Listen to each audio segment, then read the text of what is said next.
So let's try to figure out a way to wrap these uprights. These cups always come off and I'm sick of it. The hospital gave me 2 spares and I'm already at the last one because they come off. So I want to wrap them in. I'm trying to get these tennis grip tapes because they're gonna help me protect surfaces around the house, because these uprights, these bad boys, scratch surfaces around like hell, even floor tiles. So I'm like, I better find a system to protect my house from braces. March has been a very intense month. I finished the Hanen course, It Takes Two to Talk. It's course designed for parents of children with language delays. It took me 8 months to complete it because there was also Christmas in the middle, and then I also had to fly to Italy. So I was like, sorry, we have to postpone a couple of weeks. But I did it. I'm very happy. I would recommend it to any parent of children with communication delays, with language delays, because it really gives you, empowers you to read your child's communication and really help you give them the space to communicate, to express themselves. We went for a sensory experience to T2, this Australian store. It's a lot of stores around with all possible teas. So we went, because I love teas, and we went to smell all the different tisanes and white tea and black tea and green teas. The retail assistants were so happy, and thank you so much, guys, by the way, for allowing us to come to your store and explore it. Also, we've had so many therapies, because I did previously mention that I was not going anymore to a center where Bibi was having therapies before December. I still believe they were overly charging, and that is very unfair on families. And so I applied for all possible centers in our area, and I got a few spots, and I wanted to see which one would be the best fit for us.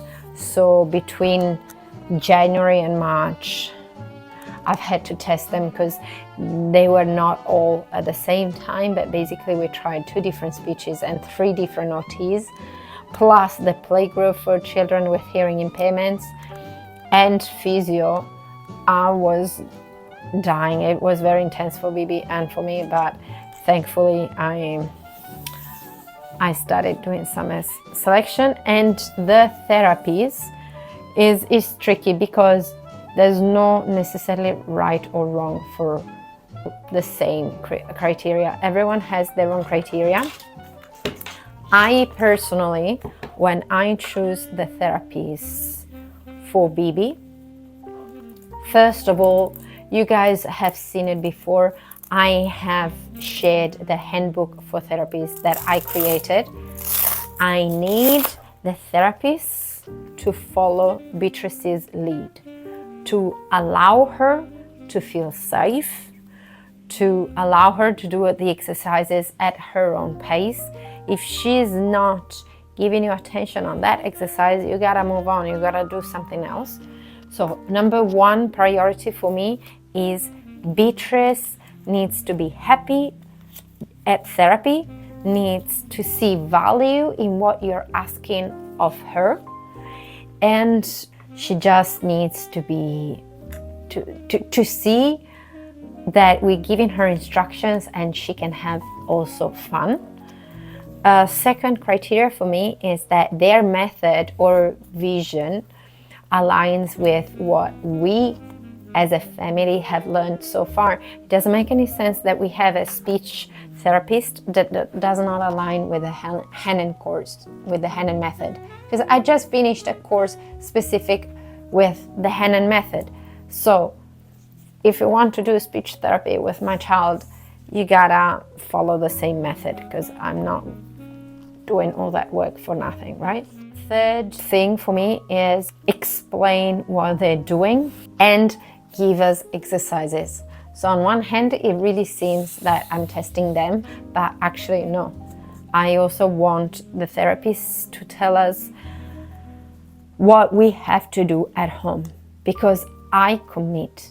I do not ask of others more than what I ask of myself. And because I know I can give my daughter the best possible early intervention. And that is only going to happen if we are working together as a team with the therapists. Also the distance, because man, I've had the therapists, BB therapists far away, but driving for 40 minutes, having 50 minutes of commuting to go and 50 minutes to come back.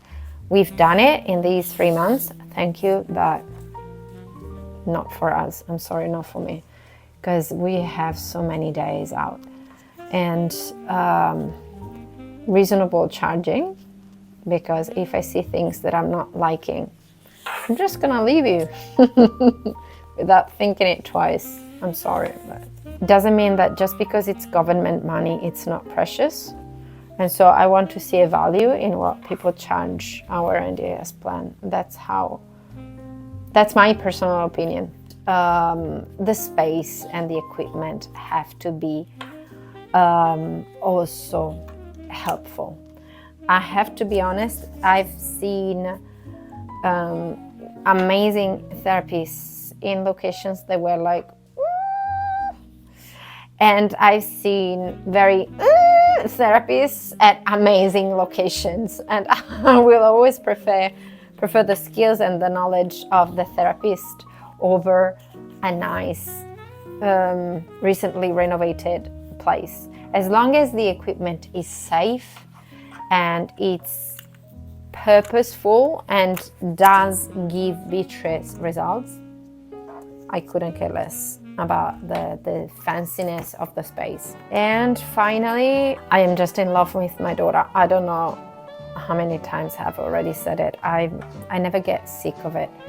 I just love how Beatrice helps around the house. She helps me empty the dishwasher. She wants to help me dress myself.